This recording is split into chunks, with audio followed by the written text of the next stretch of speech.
Hello, everyone. Happy weekend. Happy Friday. It is the Friday edition of Daily Betslip. Might be the first time I've ever been on Daily Betslip on a Friday. As a truck drives by my window making a lot of noise. It is Friday, so I'm wearing my Friday shirt. Very festive, my summer Friday shirt. I'm ready for the weekend. I'm joined by Reed Wallach. Reed, how are you? I'm good. I wish you gave me like a little bit of a heads up that you were going like Friday, outwear. I would have like thrown on a Hawaiian myself, get ready for the weekend. But I got like my trusty gray shirt here ready to go on a Friday. But yeah, pumped. This is like our first bet slip in a really long time. So pumped to get into it. And I know we got like a loaded show. And it's an extra special Friday for you because you're going on vacation starting next week. So a little bit of an extra Friday. Yes, this is the beginning of pretty much my vacation. So trying to end with some winners, get people ready to go for some college. I can go full speed ahead. And yeah, let's get into it.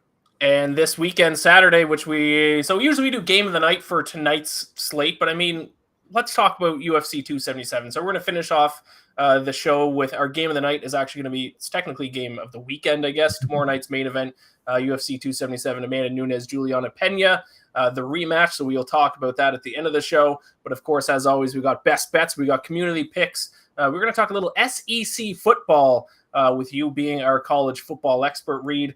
But let's start off, as always, with a bad beat of the day. And last night was an all-time doozy of a bad beat of the day. One of the worst beats, I feel like, in recent memory. Phillies run line against the Pittsburgh Pirates. And they were pretty big favorites, so probably most people who bet on the Phillies probably took their run line. What was it? They were up 8-2 in the bottom of the ninth. Pirates came all the way back and made it 8-7. They didn't even get the win. They just lost by one. 5 runs in the bottom of the ninth to ruin all the run line bettors. Reed, I think you're read me the play-by-play if you have it up there, because this is terrible.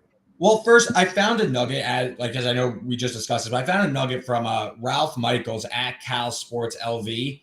Shout out Ralph. Yeah, shout out Ralph. Threw this nugget out there. The Phillies, I'm trying to read the tweet here. A team with a 9th inning lead of 6 or more runs has gone on to cover the run line 99.8% of times since dating back to since 2004. 589.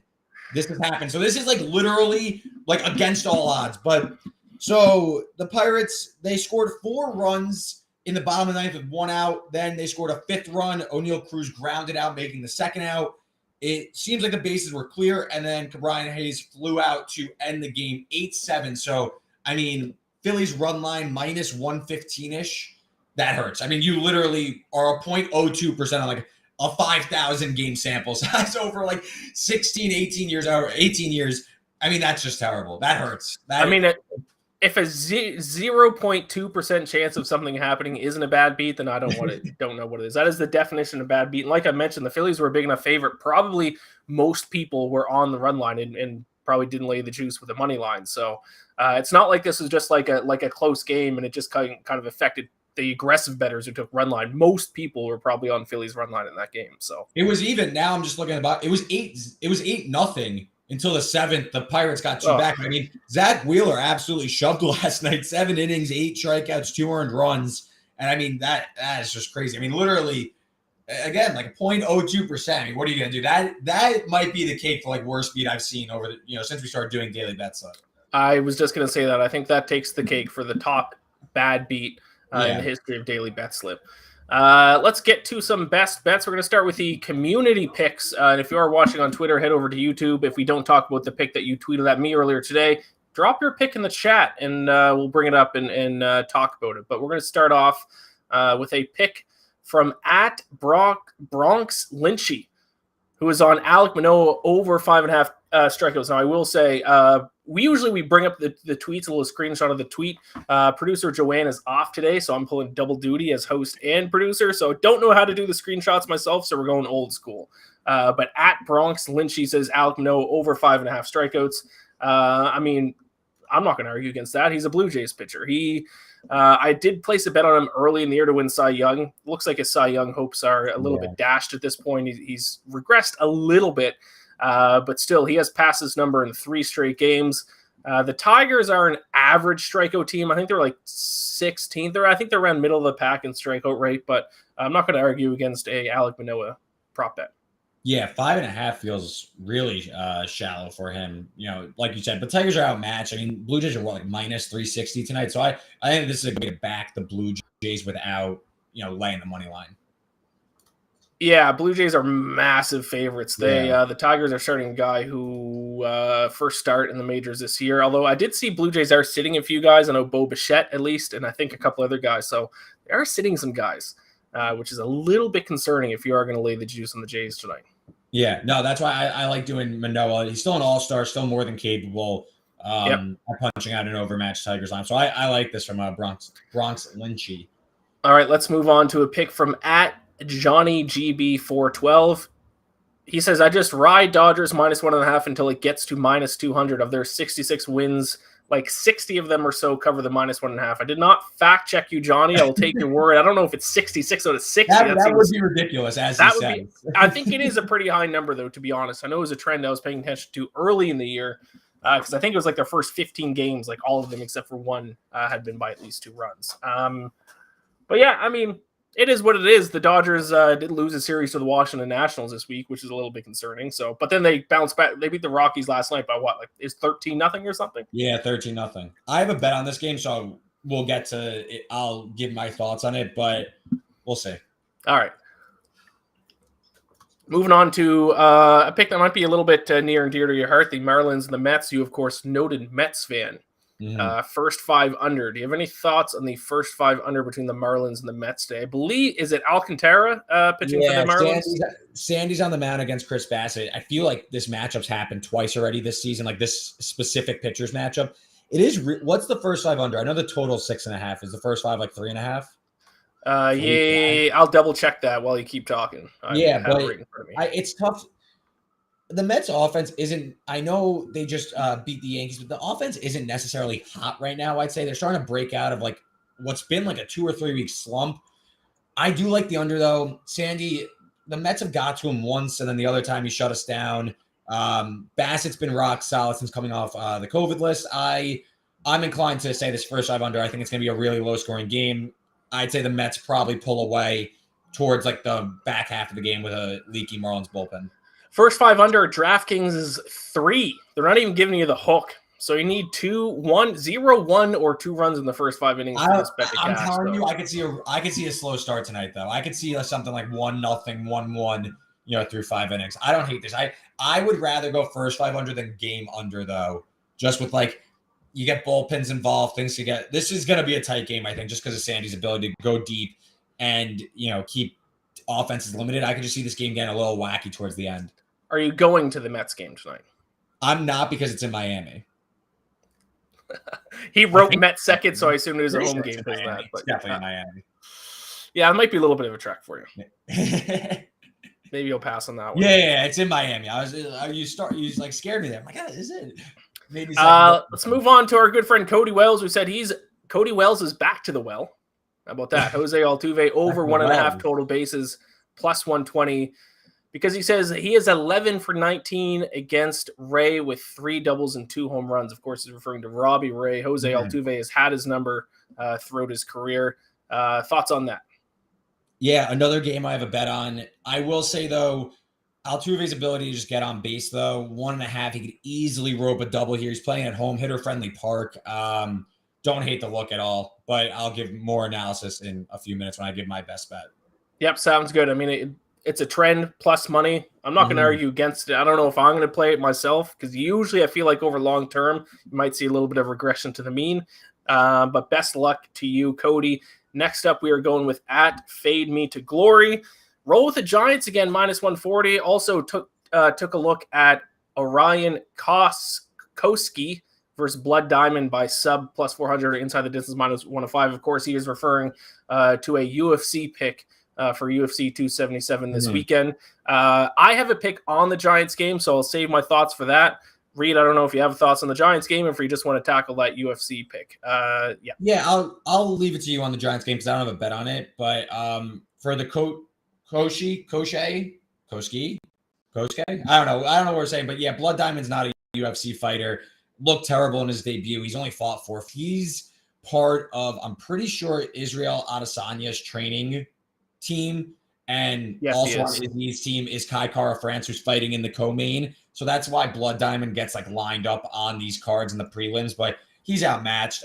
Koshi did come in, I think it was 2 pounds over this morning, but I'm not necessarily concerned just because he's not a high-level pro fighter, but he is a pro fighter. I don't think Blood Diamond is. I parlayed him. Don't hate the look at inside the distance. I'd rather a little bit more than sub, but I don't hate it at 4-1. It's not a terrible look.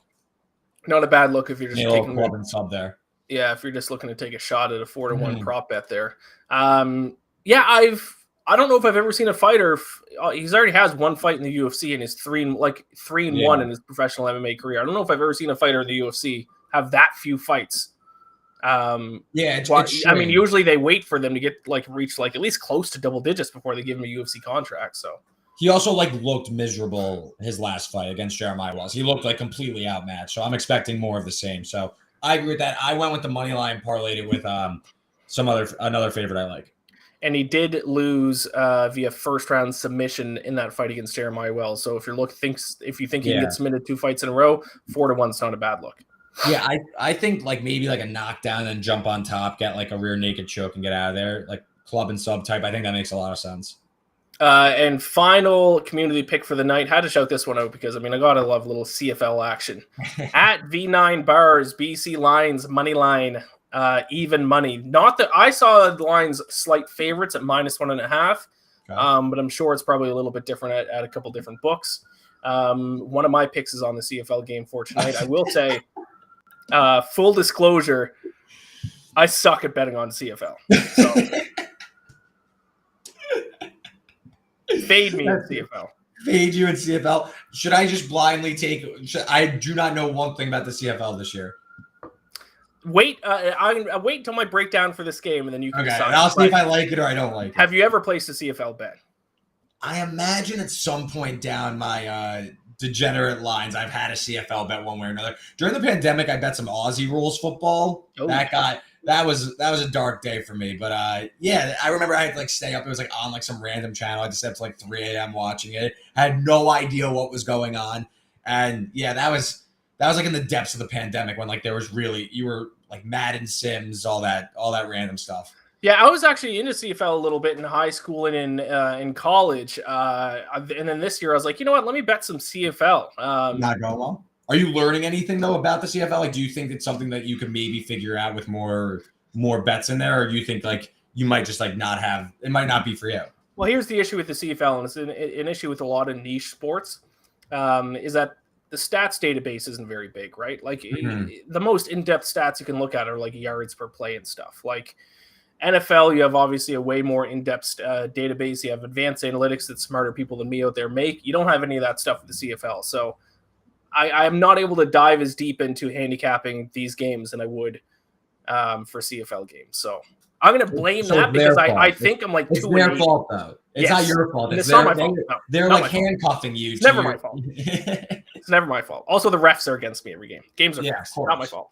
I think I'm 2-8 betting on CFL. So I'm going to get to my pick here in the CFL shortly. But at this point, I might recommend that you fade me because I lost another one. I think it was last night. I lost another one. All right, let's dive into our best bet. Speaking of which, you have 3 MLB, you got 2 MLB and CFL. So let's get the CFL out of the way. Oh, Beers and Bow Ties is chiming in with one more community pick here. Braves, Diamondbacks under 9. -120. He says that it's right against Bumgarner. I was eyeing the over actually. I stayed off it though, so maybe Beers and Bow Ties is on.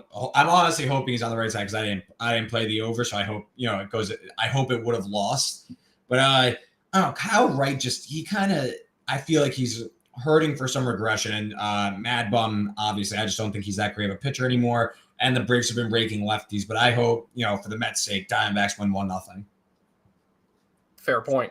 So yes, thank you, Beers and Bow Ties. Best luck with your pick there. Let's dive into our best bets. Reed, why don't you start us off, and we'll alternate going forward.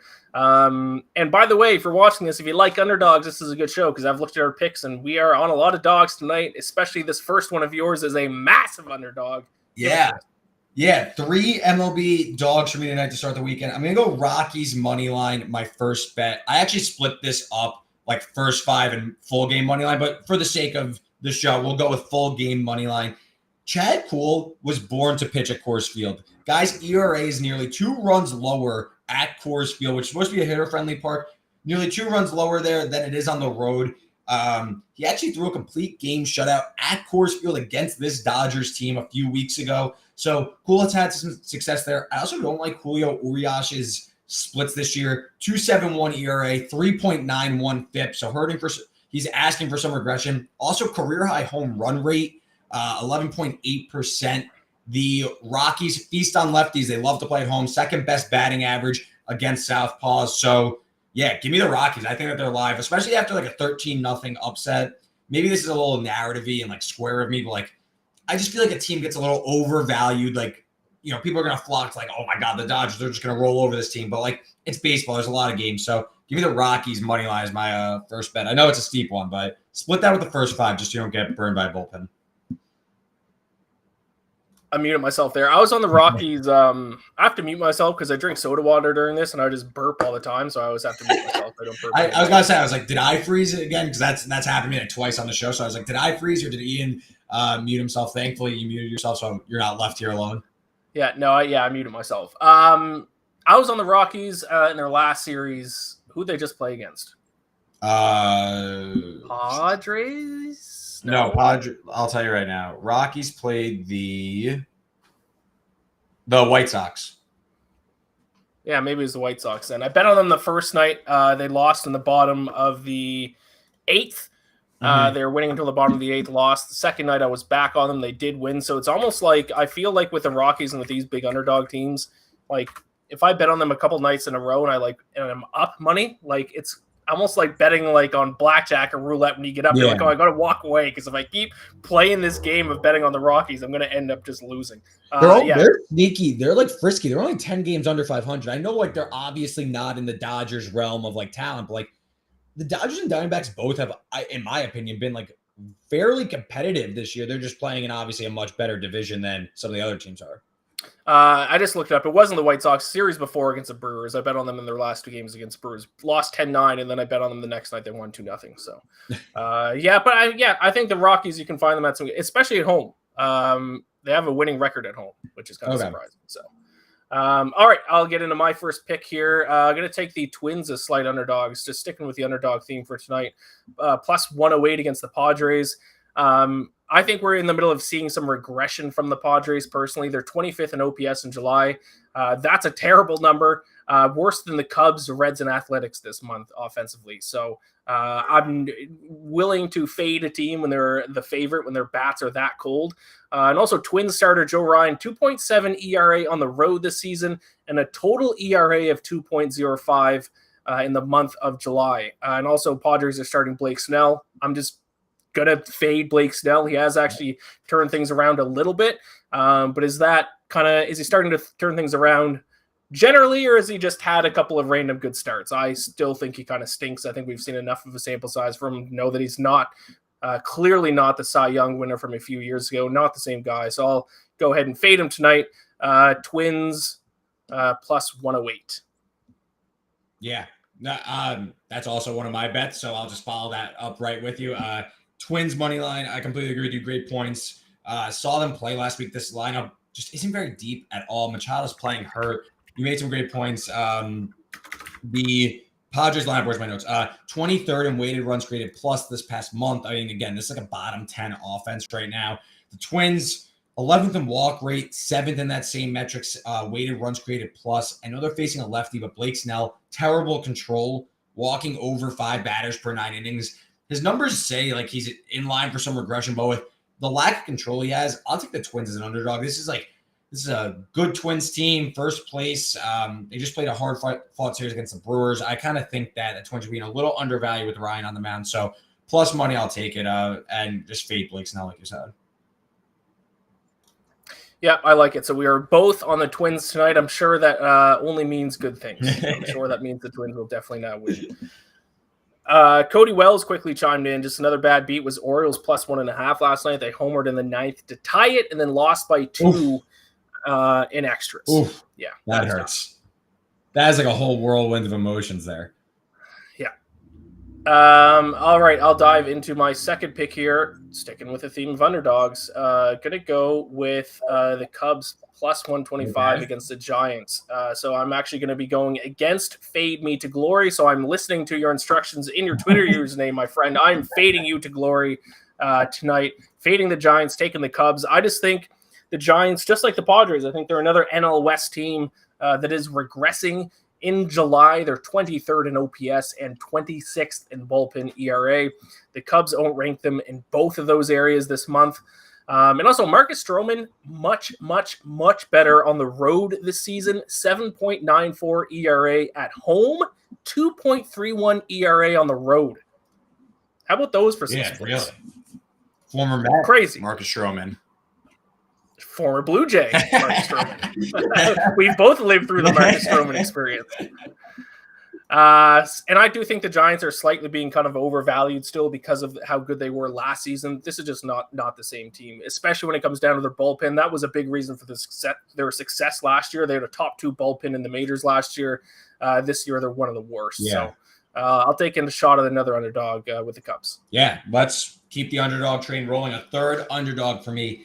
The Seattle Mariners, plus 154 against the Houston Astros. I was on the fade Robbie Ray train at the start of the year. I thought the Cy Young push made him a little overvalued early. I'm starting to come back around on Robbie Ray. He was roughed up by the Astros just a few weeks ago, let up 6 runs to Houston. But in that game, he was home, a plus 105 underdog against the Astros. Now I know change of locations. He's on the road in Houston, but now a plus 154 underdog. That just feels like a bit of an overreaction against a Houston team that is 23rd in batting average against lefties. The Mariners' offense has been top 10 over the last month. I just think it's a little too high. And I'm telling you right now, Justin Verlander isn't holding up come postseason time. He has an ERA of 1.86, FIP of 3.10. He's 39 years old. I know he's been great this season, but I think he's going to run out of gas sooner or later. I think he's going to have to lean out. Wow. What was that? I said, wow. Yeah, I think Verlander, I know he's in the Cy Young conversation. I don't think he comes close to it come the end of the season. I think guys like Ohtani, assuming he's still on the Angels, McClanahan, I think that those guys are going to surpass him. And I think it could start tonight with the Mariners team that has seen him twice already this year. Give me Seattle plus 154. I think they're being a little undervalued here. This has been a very, very good Seattle team. I mean, they won 14 straight games earlier this month. So I think this is an overreaction. Seattle, boom, 3 dogs. Another team that's had a very good bullpen, especially this month, is the Mariners as well. And yeah, the point that I agree with the most there is if you're going to bet against a team as good as the Astros, do it when they're facing a lefty, because the Astros much worse against left-handed pitchers this season than righties, of course, are taking on lefty. Robbie Ray, also former Blue Jay. Big Blue Jay, former Blue Jay. Yeah. Yep. I'm going to go to my final pick now. I'm switching over to the CFL, and unfortunately, I'm going to break the train of underdogs on this show. But according to, who was it earlier?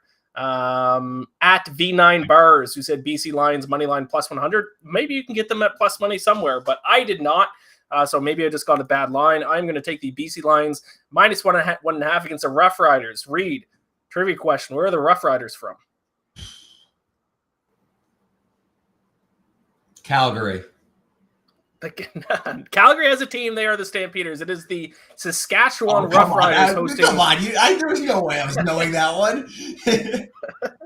Never been to Saskatchewan? No, have not made my way up there. Gotta check it out. Taking on the BC Lions. Gonna back the BC Lions here, slight favorites. I mean, we're still early into the CFL season. Teams have played between 5 and 7 games, but the Lions' offense has been unmatched, averaging 6.2 yards per play. That is 0.8 yards better than the next best team, 0.4 yards better than the Saskatchewan Roughriders offense. Nathan Rourke has been the best quarterback in the CFL so far this season. He's averaging 10 yards per pass attempt and throwing 14 touchdowns and 6 interceptions, while the Roughriders are allowing the 3rd most yards per pass attempt at 8.5.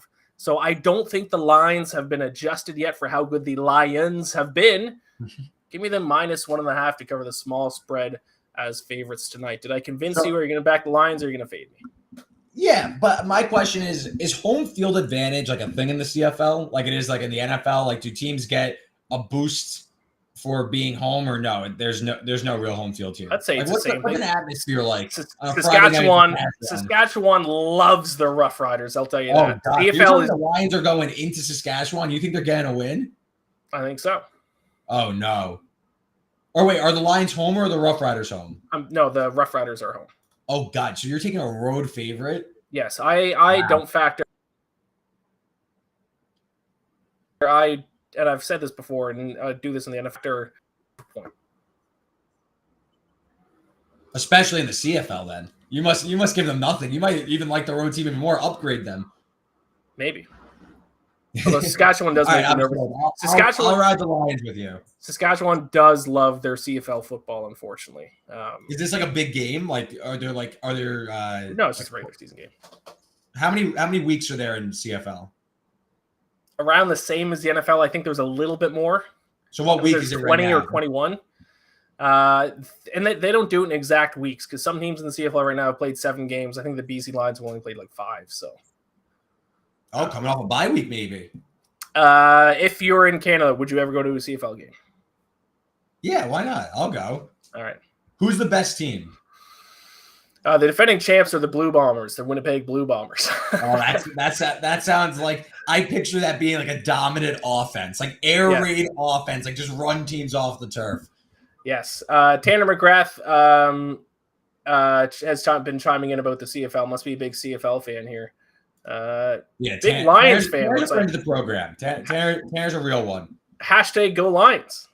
Yeah, let's do it. And he says the Lions. I think he's referring to home field advantage. Yeah, I don't think British Columbia loves their CFL as much as Saskatchewan does. Good, so they're happy to be on the road. And he answered the question. Yeah, so I said 20, 21, but that's weeks, and it's 18 games over that span. So 18 games in 21 weeks.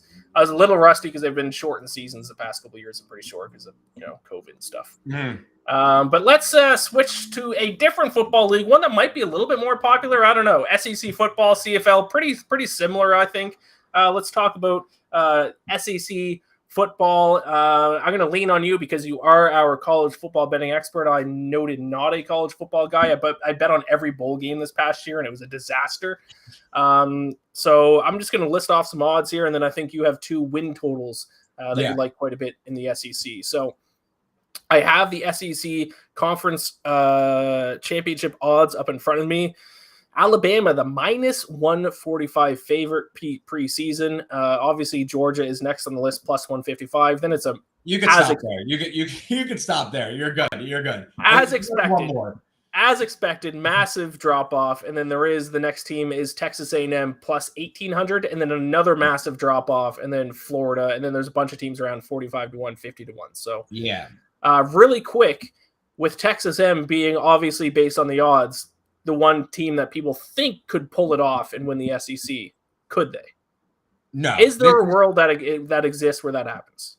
No. I mean, obviously injuries happen and stuff like that if you want to factor that in, but Georgia and Alabama will both represent, each SEC division and go to the SEC championship game like it always has been. Those are 2 of the 3 best teams in the country with Ohio State. Those 3 are head and shoulders above everyone else. Really quick, just like the skinny on both Alabama and Georgia. Obviously, they were both in the national championship last year. Georgia won. Both teams are kind of going through some transitions, but Alabama does have the star power back. Heisman Trophy winner Bryce Young, arguably the best defensive player in the country. I don't even think it's arguably. He is. Will Anderson is back, noted pass rusher. Both are going to be top 3 picks next year. But after that, there is a lot of unproven parts of the Alabama offense. The offensive line allowed 7 tackles per game, tackles for loss per game last year. That was bottom 25 in the country. They did a bad job of protecting Bryce Young, and they're kind of going through some transition. They lose Evan Neal. They have another All-American there, but this is still an unproven offensive line. And the pass catchers, they lose pretty much their entire passing game from last year. John Mechie, of course, he went pro. He's sick right now, but he's still not there. Jamison Williams is gone. Jaleel Billingsley, he transferred to Texas. So Bryce Young's going to need some new pieces, and they did pick up in the transfer portal Burden from Georgia, but Georgia's receivers are all young and growing around Stetson Bennett, who kind of got that monkey off his back in the national championship game. He's no Bryce Young. He's not going to win the Heisman, but Mitchell, was a freshman. He had a big game in the national championship. Brock Bowers was the leading receiver last year. He was a freshman. Eric Gilbert is a growing transfer. He was a former number 1 receiver recruit, massive tight end. He's be part of this. This Georgia defense, they lose a ton of production, but it's almost like returning production doesn't mean a lot to some of these teams because they're such a factory. Jalen Carter, going to be a top 5 pick, almost like a Travon Walker type story. He might end up going even higher than expected. Nolan Smith, he came back as a linebacker. I mean, this Georgia defense is still going to be lights out. And I think their offense is going to be slightly better this year. So if we're looking national championship picture, I actually think Alabama shouldn't be as far ahead of Georgia and Ohio State. Like the odds, big picture wise, are like Alabama plus 180, Georgia and Ohio State like around plus 350. I think those 3 teams are closer together, if you know what I'm saying. Like I think they should all be in the plus 200, plus 250 range because if you simulate it 10 times, those 3 are winning it 9-ish times, right? Like 9.5 times. So like to me, I think there's a little bit more value on a Georgia versus an Alabama just because the number's longer. I think as the year goes on, and Georgia actually has an easier schedule, as the year goes on, I think those 3 are all going to shift closer to the top, in my opinion. Makes sense to me. Now you have 2 win total bets. Get to them in just 1 second here because I do want to shout out one more time Tanner McGrath, who says his source of knowing about BC Lions football is that he went to school in Vancouver. I assume he means UBC. If it is, Go Thunderbirds. Yeah, Gotta love the Thunderbirds. But yes, let's dive into some win totals. Give me your first one. So interestingly, it's almost going to sound like I'm contradicting myself with both my win totals, but I'm looking at 2 teams that really are banking on the transfer portal, but I think one is going to be more successful than the other. So first, I took over 7.5 on Ole Miss. It is like spinning a little bit of a roulette wheel because Ole Miss does, I will note, they have to replace their top 2 running backs, their top 3 receivers, and their NFL quarterback. I understand that. But they do have Lane Kiffin, who clearly has this program trending in the right direction, and he absolutely crushed the transfer portal this year. Picked up Jackson Dart, who showed some flashes of potential as a freshman at USC, picked up 2 awesome running backs that I think are actually arguably better than the 2 they had last year in Ulysses Bentley from SMU and Zach Evans from TCU, and then a host of receiving prospects, and they get Mingo back, who was hurt last year. Ole Miss is going to be favored in at least 6 of their first 7 games. They're going to be at the very least 6-1 through their first 7 games. They host Kentucky, call that a coin flip. So there's a chance they're 7-0. Then they have a tough schedule. Of course, they're in the SEC. They go to LSU. They get Mississippi State in the Egg Bowl. They actually get a really favorable spot against Alabama, who has back-to-back road games, and Ole Miss is coming off of a bye there. So I just think 6 very likely wins. 2 more, they have to go like 2-4 the rest of the way. I think it's very likely. So give me Ole Miss over 7.5. This number's been trickling up. It's minus 140. Now, so you got to pay a little bit, but you're getting close to this season. These markets are going to get sharper. So give me Ole Miss over 7.5. I trust Lane Kiffin to keep this team going in the right direction. Go Rebels. Go Rebels, baby. And then you had 1 overs and you have 1 under. Give me the team that you think is going under the win total. Yeah, under. LSU under 6.5. So another team that is changing a lot of pieces on the roster. Of course, Brian Kelly's here. I just think, so to me, a successful season for LSU would be making the bowl, right? Making a bowl game. That means you only need to win 6 games. So this is shooting higher than that. And I just don't see 7 wins on the schedule. They have 4 very likely wins, but they're counting on 2 average quarterbacks. Jaden Daniels transferred in from Arizona State, and Miles Brennan's still there as a holdover from the Ed Orgeron era. But this offensive line has combined less than 50 starts to their name. They're counting on like a group of 5 transfers to protect against fearsome pass rushes in the SEC. The defense lost basically their entire secondary, so they're counting on more transfers there, unproven players. I just think this is going to be a slog. I could see the wheels coming off towards the end of the year, and you see them drop some silly games down the stretch, maybe even home games. Again, this is a plus money. I got plus 110 today, under 6.5. There are some juice 7s. I mean, I definitely don't see him getting to 8 wins. So if you want a backstop of like 7 and you push, I think you could split this and get some plus money on 6.5. I just think LSU, year 1, it's going to take a little bit. There's going to be some growing pains. The goal should be 6, not to go above that. Or the most likely outcome is to get to 6, not go above that. So LSU under 6.5. There will be more on this next week when the article gets published. And you're on mute again. Muted myself again. Yes, check out that article when it comes out next week. If you have any SEC bets in the chat, let us know. Also, if you have any bets for UFC 277, let us know because that's what we're going to talk about next. We're going to talk about. We'll focus on the main event here. You released your best bets article though today, which is your pick for the main event as well as the co-main event. So be sure to check that out after the stream. Let's talk the main event. It is Juliana Peña going up against Amanda Nunes. A rematch of arguably the biggest upset in UFC history when Juliana Peña submitted Amanda Nunes in the second round. When was that fight? December? Yeah, December. I had to look that up too. It felt more recently, didn't it? It does feel a little bit more. Time flies. Yeah. Time flies. I'll start with my pick here, Reed, because mine's on the total, and then I know you have a pick on the side. We'll get into that, and then we can discuss it a little bit from there. So I'll start with my pick, and I'm going to go over 2.5 rounds. Pretty decent price there at -115. Obviously, both these ladies have a lot of finishes on the record. But the way I handicap UFC, and maybe this ends up kind of biting me in the ass a little bit, is that I base it on how I think the two fighters will game plan for the fight. Obviously, that's tough in the UFC because you think a fighter is going to do one thing and then they come out and do the complete opposite. You're like, what are you doing?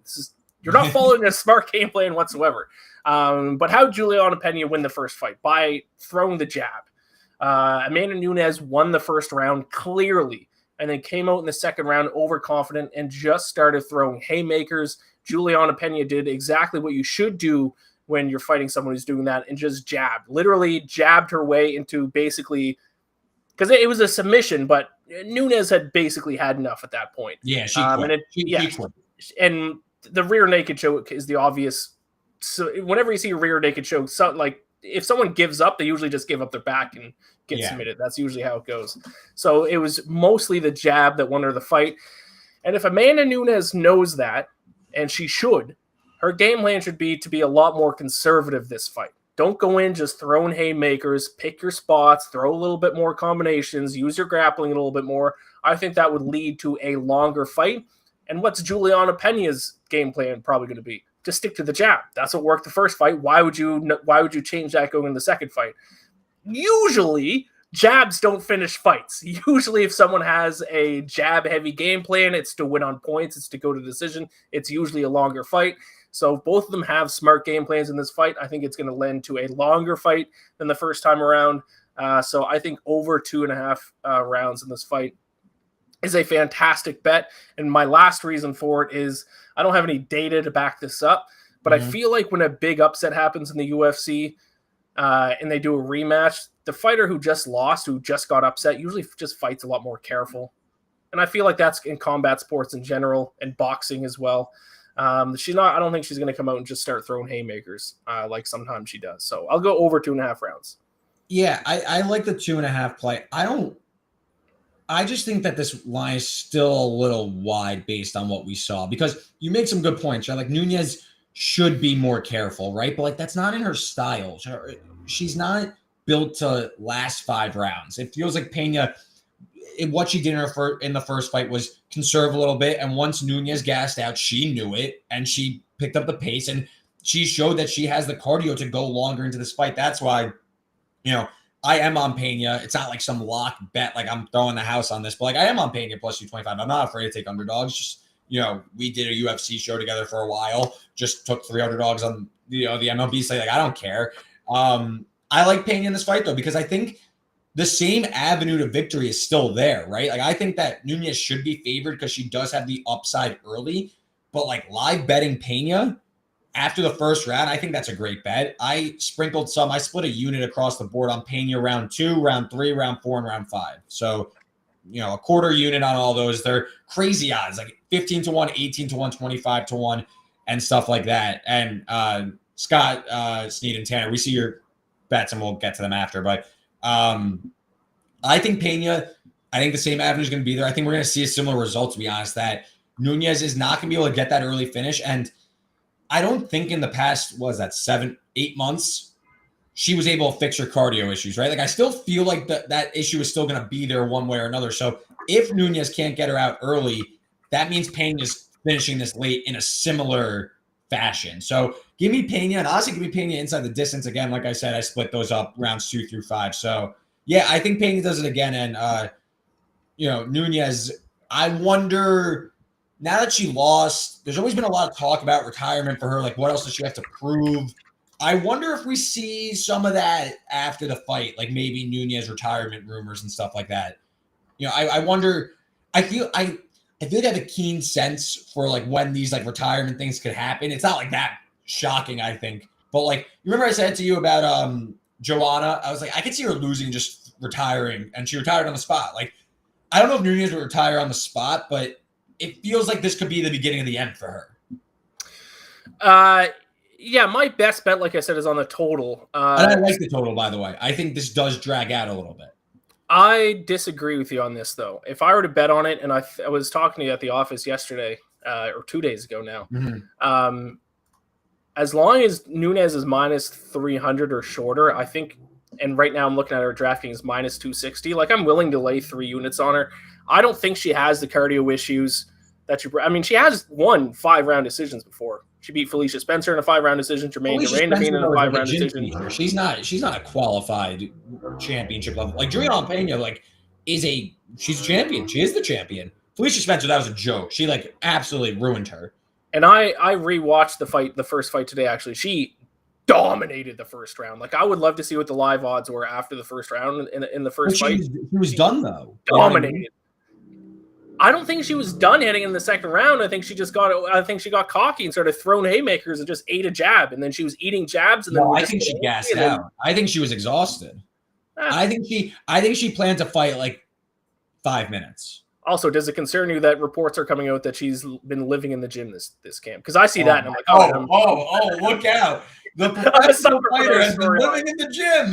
She's been doing her job. Take all my money. I will lay all my money on that. Let me guess. Did she also say she's in the best shape of her career? And then she'll lose and come out afterwards and be like, "Yeah, I had like 5 I was actually injured. I was battling an injury." Yeah. Let's get to some picks here. Scott Sneed says seems like a good dog card overall, and he followed that up with Anthony Smith plus 410. There's a dog going up against Magomed Ankalaev, who's supposed to be like the next coming.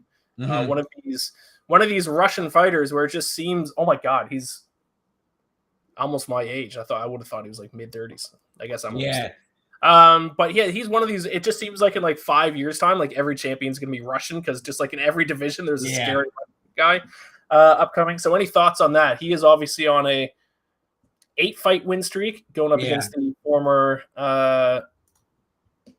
title contender Anthony Smith. Did he ever fight for a title? I know he lost. He fought John Jones for the title. Yeah, that might have been a few years ago though. I could see the merit in betting Smith because he is pretty durable. I know he got like that crazy finish loss to Glover, which was like one of the craziest fights I've ever seen just in terms of the swings there. But the only reason why I could see the case for Smith is like if he gets the nod on the scorecards. Like I think he's durable enough to hang around, get this to the cards, and if he can maybe control some grappling situations. I'm not betting it, but like I could see why he would get, the decision. I could see him getting a decision nod over this. So plus 410 is a little steep, but like I'm not rushing to bet it. I think Ankalaev does have him covered. Maybe it is a little wide though. I will say, side note, 2 of Anthony Smith's last wins have come by submission. Magomed Ankalaev's only loss in the UFC was to Paul Craig via submission. Bared you. Yeah. So yeah, I mean, I could see Smith winning. I don't think it'd be the craziest thing. Like he probably shouldn't be plus 410, but like I also I'm not really a Smith believer. I don't really like Ankalaev because he doesn't really strike me as like he's really good, but like he doesn't really do much. He kind of just against Santos, I just wasn't really impressed. So I don't know, taking a dog shot on Smith plus 410, I'd rather just take Peña because I think Peña's gonna win. Peña Smith parlay. Peña Smith parlay. Now we're talking. Right before vacation for me. He followed up inside the distance Smith plus 650. So if you think you can get it done even by submission or by strikes plus 650, I mean at that point I would just take him to win. Yeah, I'd rather go. Let's not get.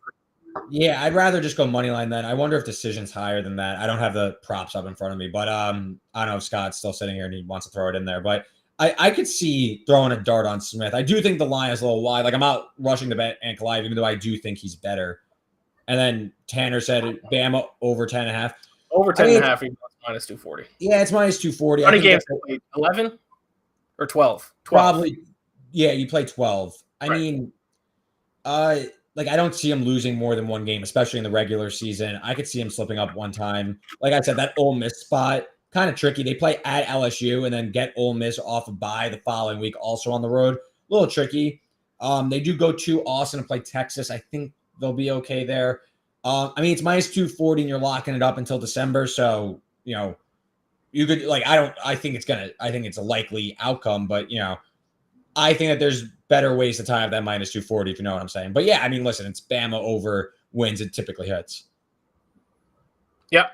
Fair enough. All right. That is our show. Any final thoughts on the UFC? Obviously, check out your best bets preview for your pick. I don't want to spoil it. Your pick for the co-main event. Yeah. The flyweight fight between Brandon Moreno and Kai Kara France. Yeah. Yes. Scott Sneed says plus 900 for Anthony Smith. I kind of like that. Split like money line and decision up. Get like a plus. What's the math? Plus like 650 instead. It's better inside the distance, and if he wins inside the distance, you no harm, no foul. I could see Ankalaev being like really like prodding his way forward, not doing much, and then Smith getting the nod on the scorecard just by doing a little bit more a few more actions, having a few moments. All right, so there it is. That is the Friday edition of Daily Betslip. Just to quickly recap our picks, you're seeing it in the scrolly thing in the bottom here. I'm on Twins plus 108, Cubs plus 125, BC Lions minus 1.5, and a little CFL action. And then Reed, you're on Rockies plus 205, massive underdog, Mariners plus 154, and then you're also on the Twins along with me at plus 108. And then for the UFC main event, I'm on over 2.5 rounds at minus 115, and you're taking a shot on Juliana Peña to pull off the second straight upset at plus 225. Yep, let's do it. Let's have a big weekend. A lot of dogs. Woof, woof. A lot of dogs. Let's have a big weekend. Best luck with all your picks tonight. Best luck with all your picks this weekend. Enjoy this weekend's UFC event as well if you are a UFC fan and better. I will see y'all next week. Reed, we will see you again in a few weeks, I suppose. Yeah. I'll see you in football season. Well, trust me, we'll be ready to go by then. Scott Sneed says, thanks, guys. Let's cash. Let's do it. Scott. All right. Have a good night. Enjoy your weekend. And I'm going to filibuster while I bring up the closing graphic. Goodbye.